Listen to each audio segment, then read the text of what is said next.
Tough. I played the New York APP, and I just like fell apart. Like I felt a lot of pressure. I played with a very good player, and I didn't perform, and like all those pressures just crumbled me. Like I was almost in tears. Like I was like so. And I remember I went home. I remember calling my dad on the car ride home. I was like, I just don't think this is for me. Like and my dad's great about this, but like he literally just was like, take some time, think about it tomorrow. And I remember after that, I said like, it has to be like a daily practice. It's not something I can just do when I walk on a pickleball court. It's a life change. If you want to be happy, like, and not like the mental anguish. Stoicism uses the word like the mental anguish of like letting your thoughts control you, and I don't want that. So like I started making a change, and I mean in the last 6 months they've been the most fun 6 months of my life. Not just on the pickleball court. Like I feel like I enjoy. I mean he knows I love practice. Yeah. Like, most people probably don't love practice. Like I love practice. You get out there and because I enjoy it, and still practice probably more than tournaments. Still some frustration. You're definitely not perfect, but like it's a point now, not or a point or a game. It's not a day. And I went to that trip and I realized like, shoot, man, I have like one of the best positions. Like people would want to be in the position that I am. I have everything there. I'm just not listening. It's like it's myself, and like I need to work on that. And that's when the positivity started. Like that was like the turning point that where like That's awesome. okay, I need to shut up and just listen. Just have even like if it's going to this year and not this year, just don't reply anything. And then eventually it started like coming in, like getting into my head and like doing positive things. And it was just like it's like a huge turning point, that match, and like going to Brazil. And eventually like when I was in college, I was struggling with not a lot of the the negativity, but the getting tight and nervous. And that's when I worked with that was like a huge like failure of mine. Like I was getting tight in a bunch of matches, losing a bunch of matches, and that was just I was suffering on the court, completely suffering. And I got a sports psychologist, and that completely changed my whole life. Can you introduce both of yourselves for me? Yeah, so I'm Richard Livornese, and I'm from New Jersey. I live in Nashville with my good friend. Let him introduce himself. Yeah, I'm Eric. Eric what? Eric Oncins, sorry. Figure everyone would know, I'm gay. I love that. Eric Oncins, initially from Brazil, born and raised until I was like 14 years old in Brazil, and then eventually moved with my family to Orlando. And went to high school there, and then just graduated from college tennis this past May. Did your father play? Your father plays on the senior tour, doesn't he? He is the best player. I was gonna say, I feel like he's the number one player, Jaime. I feel like I've seen him plenty of times. Yeah. So I'm sure you've learned a lot from him. Yeah. Yeah, for sure. I taught him a lot actually, and then I learned. Well, we have this joke that in tennis, because my dad played tennis professionally, and then he was always my coach growing up, and we used to get in a lot of fights. And now, like when I play pickleball tournaments with him, I'm like, no, you can't do that ball. Like I'm the one coaching him and getting mad at him, So it's fun. So that's actually a different dynamic. So the reason I'm asking about that is because father-son dynamic in compared to like, let's say it's Richard that you're playing with, has to be a different level of like either don't want to let down your father or like too much pressure out there. Do you feel like there's a little extra pressure when you play with your father? So it's a weird feeling that I have when I play with my father. I love it, but I hate it in the same time. Yeah. Because I see him as my dad, Yeah. So, and my dad, I mean, he was like top 30 in the world in tennis and 22 in doubles. And so, like, he's so good mentally. And with me on the court, like, I'm so comfortable with him, like, because I see him as my dad, playing next to me. So whenever he misses a shot, I express a lot of my emotions. So like I'm like, no, like don't miss that ball, like I will never do that to anyone or any of my friends, any of my partners. Like even in tennis, like when he used to watch my tennis matches, I used to feel like this freedom to express all my emotions, my negativity, and that actually brought me down. Like cause then I would express my negativity and I would be like digging myself in a hole that like I couldn't climb back up. So that's, I think, the difference I feel like when I play with my dad and him. From a, like, kind of bouncing to you here, from a partner standpoint, how critical it is to have, like, that good communication with your partner on the court, like, from an energy standpoint, right? Yeah, I think it's huge. I think there's, like, two different factors. Like, one is, like everybody feels pressure. Like, so there's different pressures, right? There's the performance pressure, which is obviously strong in this sport. But like, I know personally, like for a long time, not I struggled with, but you don't want to let partners down. Especially like pickleball is interesting. It's almost like you're climbing like a ladder.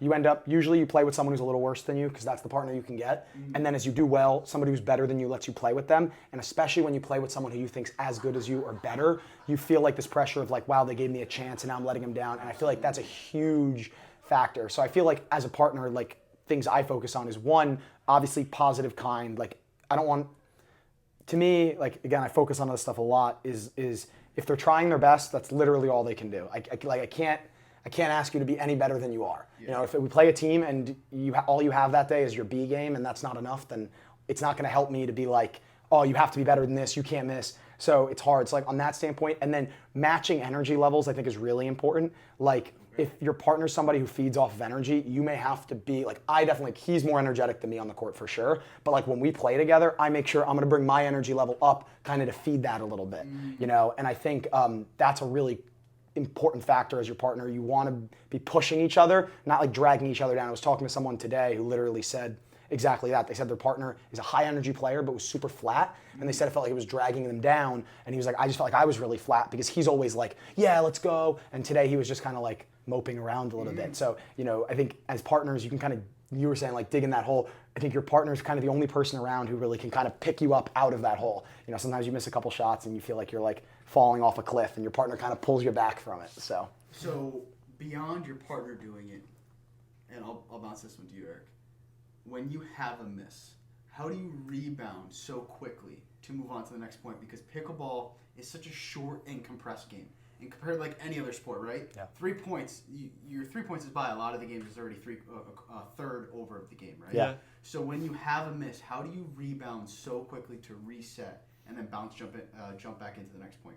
Yeah. So I mean, like, I've been playing tennis, competing my whole life since growing up and everything. So I'm very like, I would say like experienced, and I learned from a lot of my mistakes in the past of like just like showing my emotions. Like if I miss like a ball, like back in tennis when I was growing up playing juniors, I'll miss a ball, I'm like, shit, like fuck, like, you know, like getting angry and showing like being like hitting the racket on the floor and everything.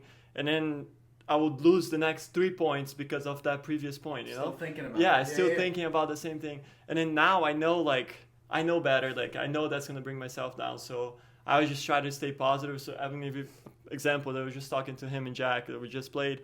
There was one of the dink rallies. I'm, like, thinking cross-court with him. I'm like, oh, I think I'm going to dink middle this one. But then I see Jack, like, reaching in. So, like, I'm indecisive, and then I hit that ball, and, like, I miss in the net because I was, like, between two shots. And then I grabbed the ball. I was like, okay, let me just stick with my first thought and then just go back and, like, so reset and then get that positivity back again. And, yeah. Richard, do you have a specific routine that you go through? Like, I know a lot of people wipe off their arm and their face. Some people tap the back wall. Do you have a specific routine that you go through to reset? I'm definitely a little different, just a little background. I'm a little different than Eric. So I'm like probably one of the only pro players. I have no tennis background, so I'd never played an individual.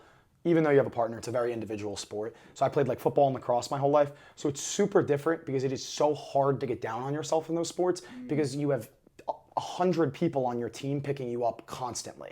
So it's like you miss a ball, literally your teammates are actually pulling you off of the ground. So it's not even like a mental thing, it's a physical, literally are lifting you up. Yeah. So it's like, it's a totally different atmosphere. So when I came in, like that was something I struggled with for a while. Like this sport is like, it's so much easier to get negative. I mean, you see we see it all the time. Players are like off a cliff. I mean, we have some friends who like literally like they'll lose a point or two and suddenly like they're a totally different player. And like he said, the level drops, right? So first thing is like recognition. So like I worked on recognizing that and then kind of figuring out like, I call them like tools, whatever you want to call them, spiritual, mental, whatever they are. It's like I focus a lot on what's called like Stoicism, which is like super objective thinking. So I used to do a lot of that. I used to tap the fence, wipe the face, all that. Now it's less about that. It's more about my thoughts. So I have those thoughts, and I think the biggest thing is like recognizing that they're there and it's okay. Yeah. So that was a big thing for me. Like in the beginning, I was upset that I was upset, which is a problem, right? You walk up to the net and I'm dinking cross with Eric and I know he's great. And in my head, it's like your thought pops up and it's like, oh, he's not gonna miss. What if you miss, right? So like I remember like a year ago, and I still remember it was APP Dallas backdraw. Ryler and I were playing. It was 15-15. and 15-16, and it's match point down, and I walk up to the net and I start thinking that, and suddenly I'm out of the play, and I dump a dink in the net, and I lost the match, and I was like, what the heck? Like, I'm like, I've hit that ball 100 times, a million times, and I just dump it in the net. Like, why? So there's all that frustration. But now I kind of approach it as like, and this took a long time, but like, I have that thought, I know it's there, and it's fine. Yeah. That thought's there, it's sitting in my head, whatever it is. I don't give it any attention. I don't play with it. The guy I work with, an old coach of mine, but he always says like, you don't feed it. Yeah. So I'm not gonna think like, oh, why am I thinking that? Like, I'm upset. It's there. I'm just like, okay, it's there, whatever. And over time, like I was talking to someone today, like I feel like it's like a buzz in my head now. Like they come up, they go, but I don't even like recognize them anymore. And because of that, I feel like I'm so much steadier on the court where I don't even need a routine. It's just like, it's there and it's gone. So I feel like I don't really feel that. And I think the biggest thing, honestly, is like he's a good example, like an amazing partner. And the guy I played with today, Jack, amazing partner. Like we are so good to our partners. Like most people, there are some bad ones, but like 95% like are awesome. If we could treat ourselves like that, we'd be much better players. So that's been like a huge goal. Like the last 2 months, and then that's literally not even play. That's probably my number one goal next year is I want to treat myself the exact same way I treat all my partners. Like if I wouldn't say something to you, why am I saying it to myself? Why am I walking off like you suck? How do you lose that? I would never walk off the court after, you have a tough match, we're playing together, and I'm like, dude, you suck, like quit. Like why am I saying that to myself? I love that frame. So that's like really a focus for me. That's a big mental guy right here. Yeah, I love it. It's just, as you both mentioned, right? You guys are both literally harping on it. It's like, what's the difference maker between, let's say it's a 5-0 to a 5-5, and the guys that are playing at the pro level and winning? It is, like you said, in those moments where it's match point, who is the guy that has the mental edge? Yeah. Right? It's not like everybody on the court doesn't have the skill in order to execute whatever pattern it is, but it's like, in that moment, who has the mental edge? Coming kind of back to you, it's like, I know that you do, but I'm going to ask you anyways, do you have those negative thoughts as well? And like, how do you go about navigating them? So I do have them, but then it's like, it's so quick. Yeah. Like it comes and then I'm like, why am I thinking that? Like, and then to myself, like the way that I treat it, I'm like, okay, like I shake my head a little bit and I go, okay, come on, let's go. And then I start like pumping myself up and I'm like, come on. Like it's saying like, I don't know, like 10 come-ons in like under like 10 seconds, like when they're like, come on, like moving my feet, getting the energy up and saying, come on to my partner. Yeah. Usually like, I'm like, I express like the positive in the court, like I scream a lot, like, like, and then my partners kind of always, all the partners I was fortunate enough to see, like all my partners matched my energy. So we're both together, like hyping each other up. So I never felt like the negativity, like dragging me in the hole, and then, that's my biggest thing. Like, I don't feel the negativity is a part of myself playing pickleball anymore. It's just like I notice, ignore it, like, and say, come on, and he's so good verbally. Like he like some people are verbal. Like I'm not really verbal anymore, but like he's like you'll see him like you could almost see like it's like, and then. And you almost see him relax as he like his energy raises, and I see like that's what a lot of people can't do. They can't translate that like negative thought into positive energy, and I think that's like hard. So I will tell you that I went from, and she knows this too from watching me play, I went from a guy that wasn't very verbal and thought that was like, so I came from a hockey background. Okay. So hell yeah. Playing hockey, like you have your own team, but you're also communicating constantly. Like you don't feel like you need to be so verbally out loud where you have to hype yourself up. I get that. So stepping on to the pickleball court originally for me, I took the same approach.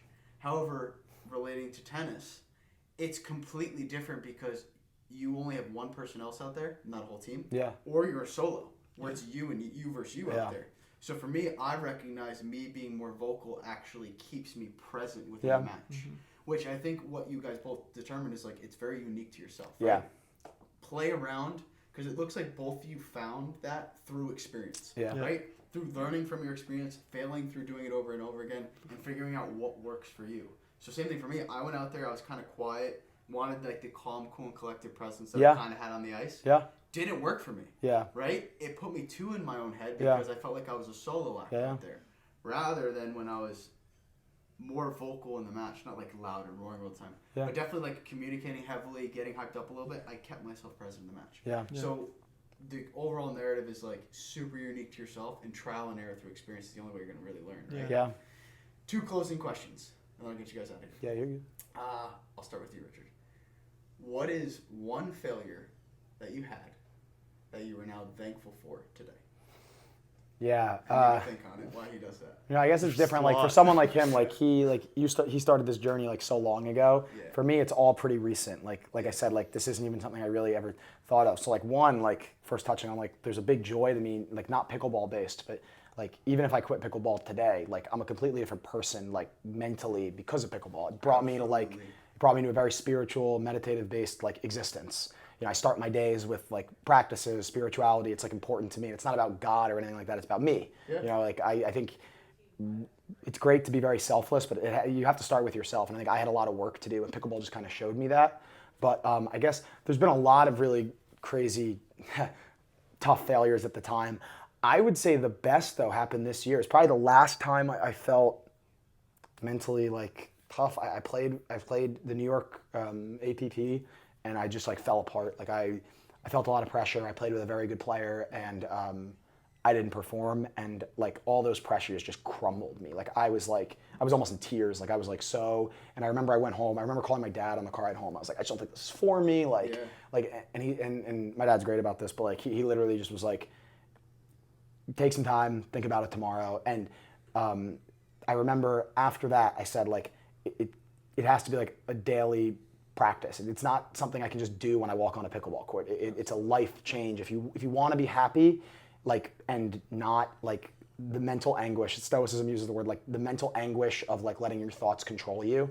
And I don't want that. So like I started making a change, and I mean, in the last 6 months, they've been the most fun 6 months of my life, not just on the pickleball court. Like I feel like I enjoy, I mean, he knows, I love practice. Yeah. Like, most people probably don't love practice. Like I love practice. You get out there, and because I enjoy it. And still practice probably more than tournaments, still some frustration, you're definitely not perfect.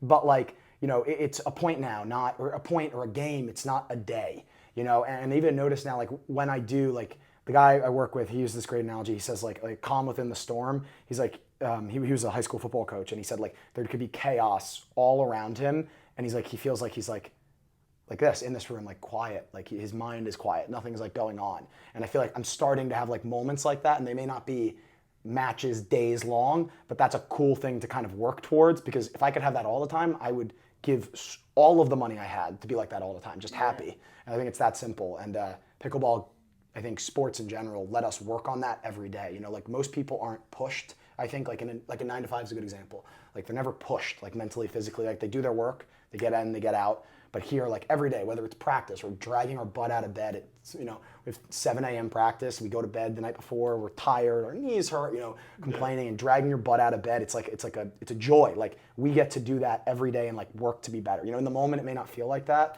So I think the failure of like just that whole tournament and just a disaster is the best thing that happened in my pickleball and then like life career. Yeah. So I'm just excited to like, I want to do this for as long as I can, and I just want to keep working on this. Like that's it. Like, you know, I want to be as good as I can. But I just want to keep working and getting better on myself. You know, I want to try to be one day, just be like, you know, I gave it everything I had, and I became the best Richard I could. You know, I don't know if I could be better than Eric. You know, I don't know. Like maybe I can, maybe I can't, but like that doesn't really matter to me. Yeah. Like I could be the best me, and I can work towards that goal. And I think that's like become my new goal. So 2025 is the year of Richard. I'm working towards the best version of myself, and we'll see what happens. You have to. So there's 2 things in there, and then I'll let you go, Eric. Yeah. The first thing was like, you get to choose what you do every single day. Yeah. Right? So like the fact that you're choosing to practice, you're choosing to go play pickleball, like making that choice is huge when it comes to fulfillment and happiness. Absolutely. Right? Because like you're choosing what you want to allocate your time to. Yeah. You don't have to choose to go get your ass kicked on the pickleball court Nope. today. Right? You don't have to go choose to go play with a high level partner. You could totally withdraw and bow out. Yeah. But like you're pushing yourself and you're choosing to do that. And I feel like, so I came from a 9 to 5 job. I was an engineer previously. But like, the reason you don't have fulfillment is because you aren't making the choice to do that every single day. Yeah. You're going because one, you need to collect a paycheck, right? Yeah. First and foremost, right? Yeah. You gotta pay the bills. And then secondly, it's like consistently 9 to 5, your boss is telling you what you need to do. Yeah. What you need to get done. You're not making a lot of choices in that. Even though you say that though, like to me, like at your 9 to 5, there's no way you were like pushing yourself mentally to like be your best. Absolutely. You know, you're just like, you're checking boxes. And like you can think like that's at the time you don't realize, but like, and I felt the same way. Like I did an internship 2 summers ago in investment banking. That's what I thought I was gonna do. I was pretty excited about it. Like it was fine. Like the stuff's interesting. I like it. I still do some of it on like the side, but like then going from that and like now like truly trying to become the best version of yourself. Like you're the only person who can push you to do that. Like you can't show up to a job, like they're not gonna ever like, we can't. It's just like you're not gonna be there for 20 hours a day or whatever it is. But now that you're doing stuff on your own, like you're your own boss, you push yourself to be the best version. And I think that's special. And so a thing that we always talk about on the podcast, and he has to be an Alex Hormozi guy, like has to be. You know I don't know who Alex Hormozi is? I don't know who that is. Oh my god, you gotta go look him up on Instagram. Do you know? What? So do you have a fever? No. Do you know who he is? No, I have no idea. He's a major entrepreneur. If you go and look him up, he is highly aligned with the whole Stoicism philosophy. Yeah. Have you read Ryan Holiday books? So the last year for me has been, I'm super big on the ancient Stoic practice. So like podcasts, I've this podcast called Stoicism on Fire. I've read meditations, letters by a Stoic, like all the big ones. And now I'm moving towards more modern texts. So I started with the old stuff and I'm moving forward. So I haven't gotten to anything written in the last 2,000 years I haven't read. Like off this, I'll give you a lot. Yeah. But the last key point that I'll get to you with, and we talk about this on the podcast, is like, you know what? I'll actually give you guys the questions first. Yeah. First off, I don't want to skip you. I don't want to let you off the hook either. So, what is one failure that you had that you are thankful for today? And then we'll get to the last question because it's going to come back to you. Okay, so I think it was like junior year of high school. Yeah. Junior going to my senior year. I think junior, it was like around like COVID time. Yeah. And there was this money balls every weekend in Sarasota, and I went to play. My dad came with me as usual, and I'm playing this match. I'm playing a kid that's like the level is like low, like I'm supposed to beat the kid, you know, like I'm like playing like I'm winning the points easy, and like I'm just like the patience is not there, like and then like I missed 2 shots, and then I started like screaming like what am I doing here, and like just getting mad at my dad because my dad has like the best like positivity, and like I've never seen like a guy who has more positivity and no frustration. He will never show, not even at home or court. Like he's amazing. So like I'm losing, and then I'm missing this like stupid shots. So I look at my dad for help, like, you know, like I'm like struggling there on the court, and my dad's just like, no, come on, like being all like zen, you know, and I'm like, fuck, say something, you know, like I'm getting mad to my dad now, you know, like I was getting mad at myself, my dad, the position that I was. And then at the end, we finished first set, it was close, and I smashed my racket. I've never done that in my life. I smashed my racket, and almost got it. We got you in 4K. Yeah. So I smashed my racket on the floor, destroyed the racket. My dad walked on the court and was like, okay, you're not doing that. Get off the court. Yeah. So he took me out of the match. Okay. And you forfeited? Yeah, I forfeited. Like he completely took me out of the match. That's not like I've never broken the racket in my life. That was like the first time.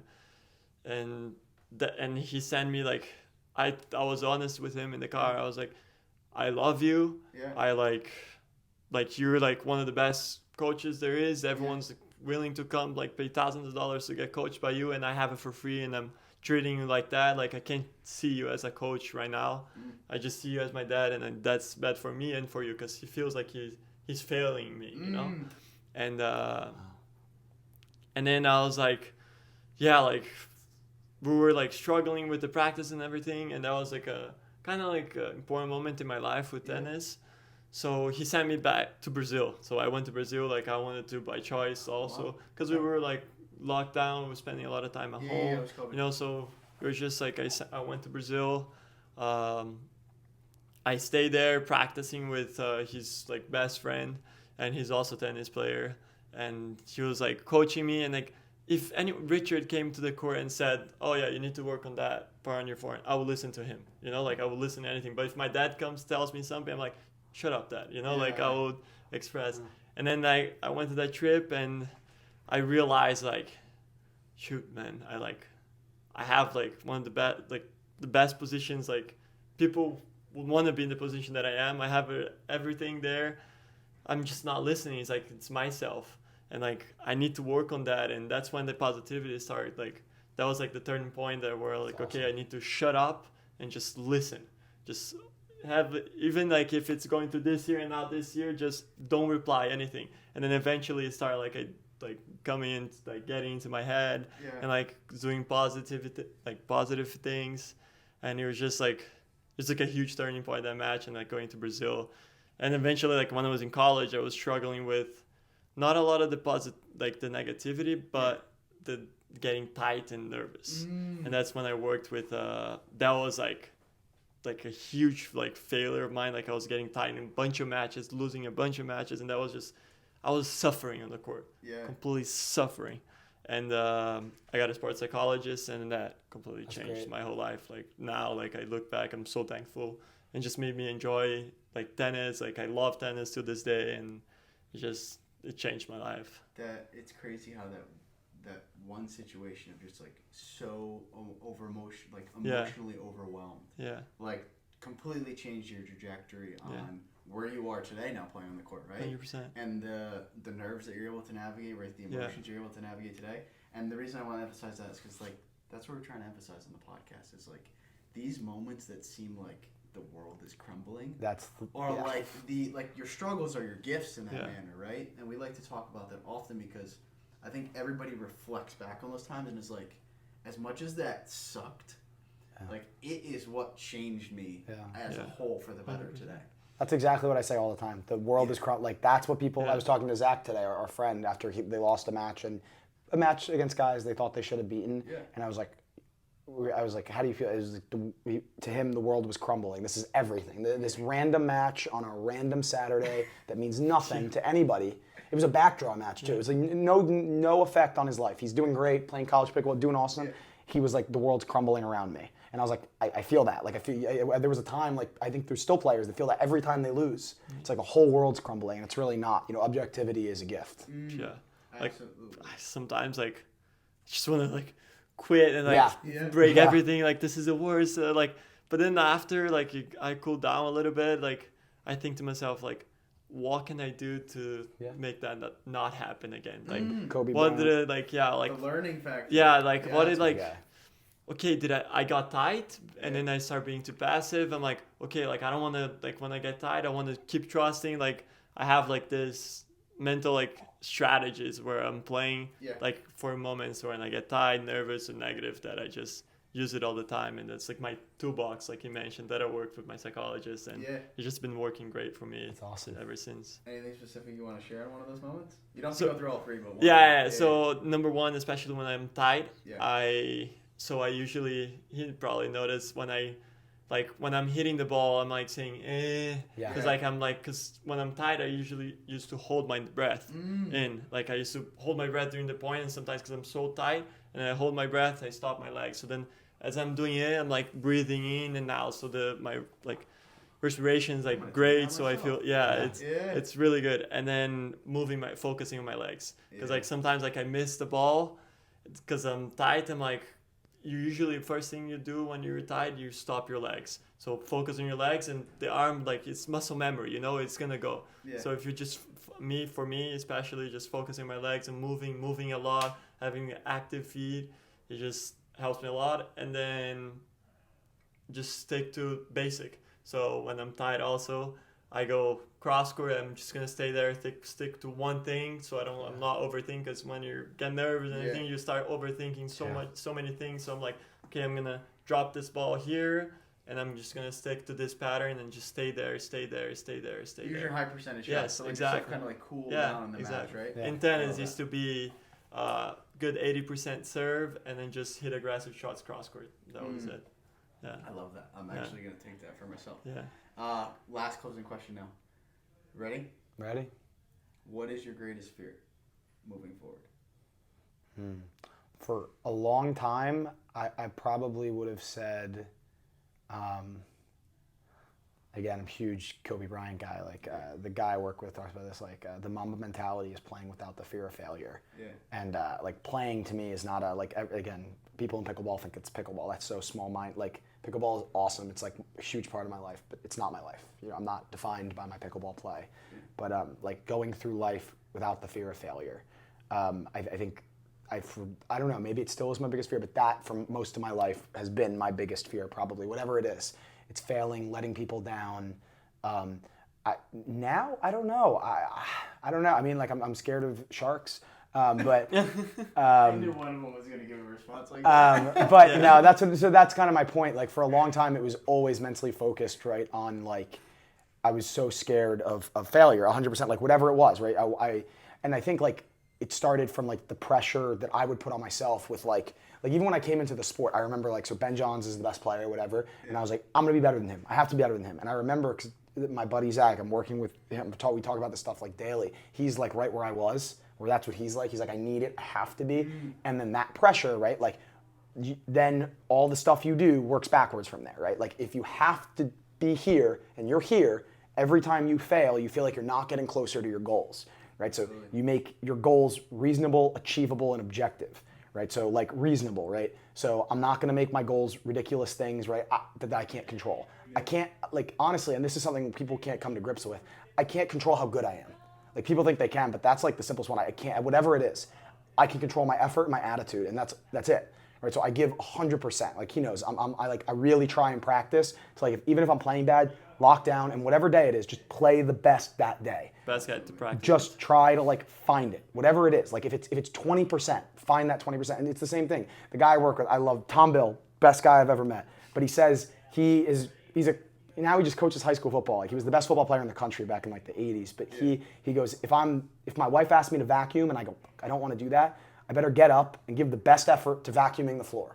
He goes, that's the task. He goes, it's nothing bigger than that. But like, so like objectivity, that's the other thing. Like when my buddy lost today, he said like, that's an embarrassing loss. I said, no, it's a loss. Yeah. Like the objectivity gets rid of the fear. Like still, like I still feel, but like when we were playing him, right? I was like, I really want to win, whatever. And those thoughts start creeping in about like, what if you don't win? Oh, I'm afraid. Like, what if I go for the shot and I miss? You know, I went for a backhand drop and I miss it. Like, and then you start getting tight and then exhale, take a deep breath and realize like it's over. There's no reason to fear it and go for your shots. And I feel like I've gotten so much better in life. Pickleball is, I say this, like pickleball is like an amazing like analogy for it because like failing is so like defined here in like the arena. He talks about the arena of life, right? Like, so in the arena of life, like it's not so easily defined. It's not so like winners and losers aren't so easily like set out. In pickleball, it's easy. So it's easy to see your growth in this sport because you walk out on the court and like the people who are defined by their results, you see them. Yeah. You see them walk out on the court and you see them get frustrated, angry, and when they win, you see this like, this is the bigger one that I think like everybody knows to work on the failing part, but the other people, I mean, they cling to like whatever it is. They cling to every win. They cling to every victory like it's everything. And they're just as fleeting as everything else. The last thing I'd say is, I remember he was talking about coaching football, and he goes, they played a state championship match, and he says now he can't even remember if they won or lost, but he said he drove back to the high school, and he drove by the field, and he goes, all the lights were off, and nobody was there, and it was over. Yeah. He said like the thing that everyone thought was like there was a state championship, it was everything to these kids. Like, it was their whole world, right? They would have probably, some of the kids would have cut off their foot to win that game. Mm-hmm. And he comes back literally 30 minutes after, and he's like, the lights are off, the kids have gone home, and it's over, right? And I feel like that's how so definitely fear of failure. I guess that probably still is, but that's what I'm working on. Like that's everything. Like that's what I have to work on in life. It's what I have to work on in pickleball, because the best version of me is the version that just looks at a situation, decides what to do, and goes for it, whether or not you miss it, you know? And I feel like honestly, seriously, I've talked to him a lot about this. Like I admire him for that. Like I think I always have thought in pickleball, he does a great job at that. Like he goes for a shot. Like even today, like we played really well in the first game. He came out and went for his shots. He's not timid. He goes for it, and that's something I've worked on. You know, we've been working on it. But like if I miss, like today, I was struggling with my two-handed roll. So I was like, yesterday I kind of bailed out and was kind of like just trying to slice it, get a little tight. Yeah. But today I was like, no, I'm gonna hit it because I know I can hit it. And it was better today, still not great. Yeah. So I go back to it tomorrow and try and work on it some more. But I think like fear of failure is everything. I think like if you will be happier than you are now if you can, I don't think any of us really can control that totally, but if you control it a little better, 5%, 10% better, you'll be happier, enjoy life. And for all the pickleball players out there, you will definitely be better at pickleball. 100%. I think when I give you my answer, you'll resonate with it heavily, but I'll let Eric go first. So it's a little bit different than his, but my biggest fear, like with pickleball and everything, is an injury that's gonna make me stop. Like ACL has always been like a huge fear of mine, like a huge fear, because I know so many people who had it, and never came back to be the same. And that has always been like my body, everything like everything that puts I can put my body at risk. Yeah. Where it comes like to food, like everything that I'm putting inside my body, or like the injuries. That's my biggest fear. Like, because I need my body too. Yeah. That's like, I love playing pickleball. I love doing sports.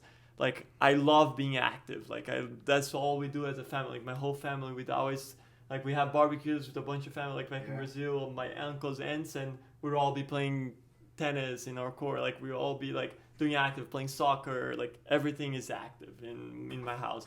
So just having that fear of not being able to, like, You're good. Sorry. See you you're good. sometime this week, Can I Brett. interrupt this? Can I interrupt this? Yeah. Can we stop recording? I don't give a shit. It's fine. All right, so you guys, if you want, you're welcome to come by. Yeah, I will. Yeah. Seriously. Just shoot me a text. Yeah, I'll send it in. absolutely. Bring your swimsuits if you want, whatever else you want to hang out. I love this guy. Um, Ken, we should work more with this guy. I don't know how much we're working with him, but we We're should. working You on got a it. diving board? What's You that? got a diving board? No, but it's a big pool. You can. That's yeah. it. He's not being You yeah, it's a good view. You want to hang out. Thank you. But yeah, I got the court. You can hang out there all day. I mean, Thank you, Brad. I usually play 5, 6 o'clock at night. Just get the hell off the court by then. Yeah. So- Well, if we're there, we might have to play. If We you're might just there- have to play a game with you. That I'm might be never good. gonna. Listen, you don't need to play with idiots like me, but we'll be kind of funny to see you kick a few people's ass who think they're really good. Yeah, So, 100%. Okay. I know my Thank you. role. Yeah. Actually, that actually works out because we were stuck. Like, some of these courts, like especially in the morning, end up being packed. Yeah. And there's this place indoors that we can't. They're trying to make us like pay to go. So that'd be like better. No. Literally, like, I got lights. You can play at night too. So, Thank you. Sweet. So anytime, and then if you want a couple of people who think they're really good, I can get. Yeah, you. 100%. It'd be fun. That'll be So, fun, actually. This morning they were all asking me, "What's the difference between us and these pros?" I go, "I'll tell you as we're playing." Yeah. So then they were going, I go, "That's why. That's why. That's why." So, 100%. I love that. Just let this guy hit a couple drives at him. They'll realize real quick. I play with a few hard hitters too, but they're gonna so you can one up it. I'll put the Oh yeah, he'll one I have up a little it. radar gun there. He'll one up Thinks it. they're all tough. Okay. Yeah, It's fun. that's awesome. Thank you. Seriously, thank you Yeah, very I'll much. see you And a guys. pleasure. Yeah, A see pleasure. you Thank guys. you for showing Yeah. us around yesterday. I'm Brad, man. See ya. Super excited Okay, we'll to. see you guys Yeah. there. You can See you this week. I hope to live in there. Yes, sir. We'll be living there. Ken, thank you for today. Yeah. So that I'm gonna have to add that to my list of fears, and the only reason I'm saying that is because that definitely is a fear that I have. Yeah. But I'll summarize it, like both of you with the fear that I share.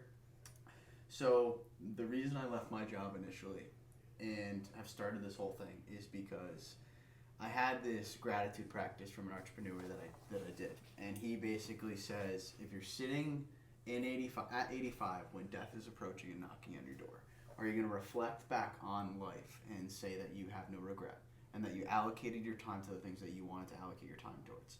So I think about sitting myself in that seat when I know that death is knocking on my door, and I say that I at least tried, gave my full effort for this entire time, and even if I don't get there, right? Yeah. Even if like right now I'm at the 5-0 level in pickleball, I never get to the top 10. Well, if I tried and gave my full effort the entire time, I could reflect back and say, you know what? I gave my damn best shot at it. Yeah. Same thing with this podcast and the business as a whole. Love that. Which is, so the Fail First project as a whole is like pickleball is the first project. We want to go to other communities, other sports. Love really that. Take the same idea of failure, right? Yeah. So like the project as a whole, even if I try my entire life to make this successful, when I get to 85, if I die, I can still reflect back and say that I tried, right? Comes down to effort, right? Giving your effort, being graceful along the way, being present with the people that are around you, and having a great time doing it. So that's why I think that what you were saying and both you guys are saying is like reflective on that of you talk about fear of failure and just driving through it. It's like, well, at the end of the day, you want to say that you gave your full effort. Yeah. Period.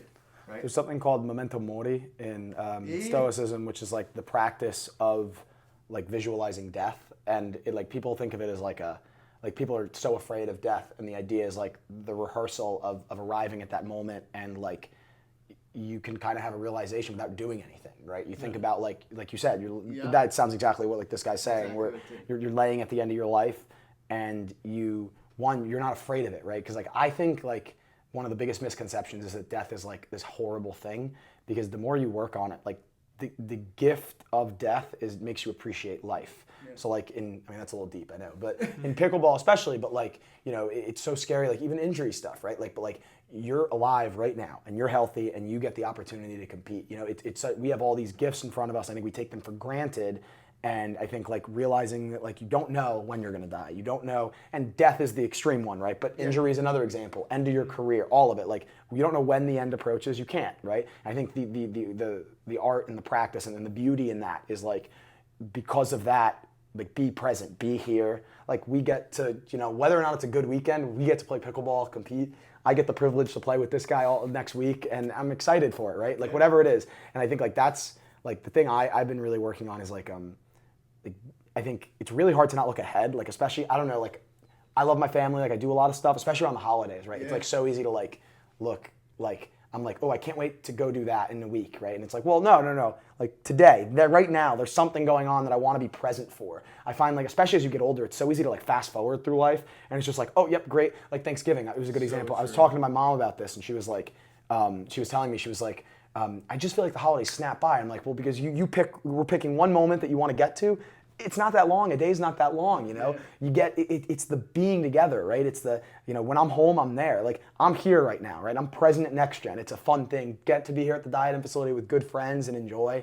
I enjoyed playing today. I'm really enjoying this, and then we're gonna leave here, go enjoy some dinner, watch some football. Like I'm just try to like go from like just be as present as possible, and I think that's a huge like thing because everyone always says like you get older, everything, and I mean we're seeing it now. Not that we're that old, but like everything passes so much faster. When I was young, everything I felt like dragged on, like especially when you're in school. Yeah, when you're in school, you're watching the clock. Now I wish like it dragged on, like especially when you're doing stuff, especially when you're picking stuff to do. Like I wish it dragged.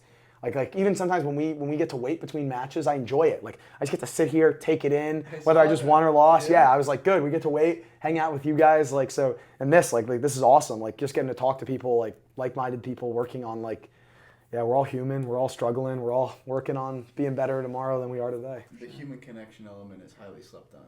Yeah. And I think that's what keeps all of us grounded beyond like it just being on the court or just being in your business. It's like interacting with people like this and being super present, which just keeps you like here. It makes you understand like what life is really all about, right? Highlight of my day, 100%. I mean it. This right here, highlight of my day. I appreciate Coolest thing I did all day.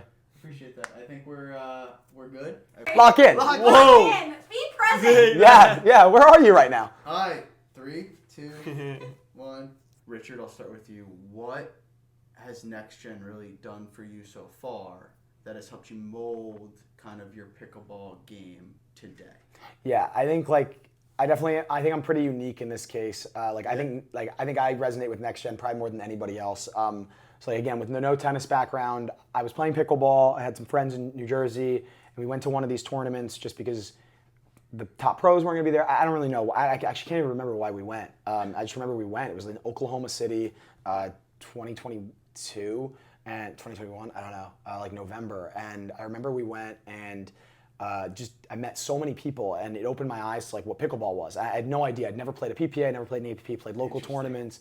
And I was like, oh my gosh, like this is amazing. And then fast forward, keep doing this, start playing a couple APPs. I'm in college my senior year, and Ken Herman, awesome, like I'm a huge fan of Ken, comes up to me and like pretty much the NextGen national team's getting started, and he gives me a shot. And like at this point, like I haven't really won anything. I have no tennis background.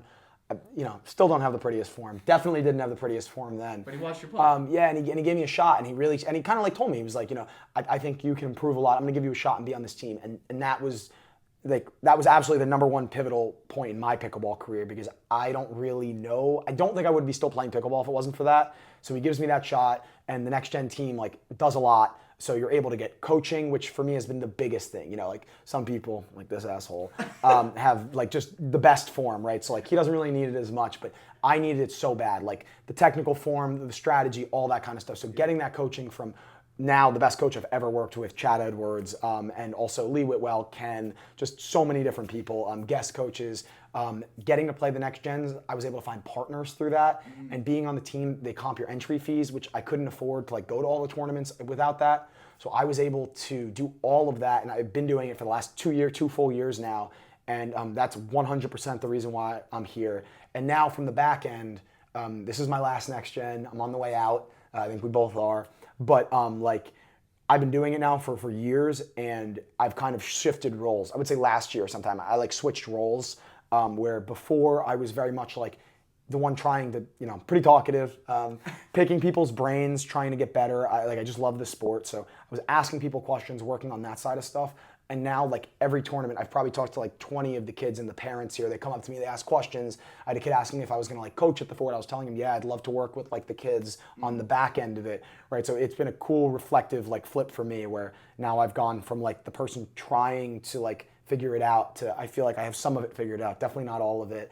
And now kids are asking me, the parents are asking me, what do you think we should do? Does this make sense and stuff? And it really is an honor to be able to like give back to the community that gave so much to me. So to me, NextGen's about that. It's about like coming in as somebody who's like, you know, who needs that help, and you leave as someone who can give that help. And right now, I don't think there's anywhere else in pickleball that has anything like that. So it's a super unique program that really allows you to grow. You know, I think I was lucky enough to have that in team sports as I was younger, and now to be able to have that in pickleball has been an honor. And a huge shout out to Ken, the whole team, Dee, Chad, Lee, probably 100 other people, all the refs who like have been there for me the last like 3 years throughout this program. You know, it's an honor, special, sad, but you know, like I said, I've been present here, and now it's time to, you know, take my talents elsewhere. But you know, it's an amazing program. I try and tell anyone, like I see kids playing all the time. I recommend it to everybody. It's like the only thing like it. You know, I think that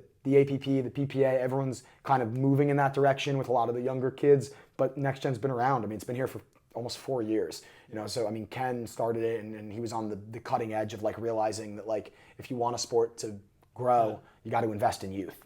And I think the NextGen national team is the only place you can have that. Came out of NextGen. Yeah, and now you have Georgia. and the original, the first NextGen, those players, a lot of them are top 10. You had Dylan, J-Dub, Georgia, Gabe, I think, DJ Young. I mean, all these players played at the first one, so it's not just like us. We're trying to be the next wave. But you know, it's a super unique program. It's amazing. The people are amazing. The coaches are amazing. The atmosphere is amazing. The venues are great. I'm a Chicken and Pickle sponsor player, and I think Chicken and Pickles are the best. This is a diet end facility, but CMP is awesome. So getting all these kids getting to experience that place is like a party. It is. Yeah. It's fun. So we all get to do that. So shout out CMP. Eric, what was your unique experience with NextGen? So, well, this year is like my first year playing pro pickleball. Yeah. And it was actually my first tournament of this year because I was still in school, and it fit perfect with my schedule, with my tennis schedule in school.